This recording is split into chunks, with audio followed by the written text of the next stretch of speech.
હજુ પણ આગામી 3 દિવસ રાજ્યમાં હાડ થીજવતી ઠંડી પડવાની હવામાન નિષ્ણાત અંબાલાલ પટેલે આગાહી કરી છે। અંબાલાલ પટેલ અનુસાર ઉત્તર ગુજરાતના કેટલાક જિલ્લાઓમાં લઘુત્તમ તાપમાનનો પારો 10 ડિગ્રી સુધી પહોંચી શકે, જ્યારે મધ્ય અને દક્ષિણ ગુજરાતના જિલ્લાઓમાં લઘુત્તમ તાપમાનનો પારો 15 થી 18 ડિગ્રી વચ્ચે રહી શકે છે। શીતલહેરની કોઈ સંભાવના નથી। હવે લગભગ સવારના ભાગોમાં ઠંડી રહેવાની શક્યતા રહે છે, જેમાં ઉત્તર ગુજરાતના ભાગોમાં ન્યૂનતમ તાપમાન લગભગ 10 ડિગ્રીથી નીચું રહેવાની શક્યતા રહેશે। સાબરકાંઠાના ભાગોમાં પણ ન્યૂનતમ તાપમાન 10 ડિગ્રી સેલ્સિયસ નીચું રહેવાની શક્યતા રહેશે। પંચમહાલના ભાગોમાં પણ 10 ડિગ્રી સેલ્સિયસ નીચું રહેવાની શક્યતા રહેશે। કચ્છના ભાગોમાં લગભગ ઠંડી રહેશે, તેમાં નલિયાના ભાગમાં ઠંડી રહેવાની શક્યતા રહેશે, ત્યાં પણ 10 ડિગ્રી સેલ્સિયસ નીચું રહેવાની શક્યતા રહેશે।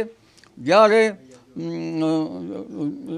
લગભગ તારીખ 17મીથી ઠંડીમાં જે ઘટાડો થવાનો છે તેમાં માત્ર ઊંચું તાપમાન વધવાની શક્યતા રહે છે, એટલે મહત્તમ તાપમાન લગભગ કેટલાક ભાગોમાં ગુજરાતના 28 ડિગ્રી સેલ્સિયસ આસપાસ રહેવાની શક્યતા રહે છે અને કેટલાક ભાગમાં 30 કે 31 ડિગ્રી સેલ્સિયસ જેવો થઈ જવાની શક્યતા રહે।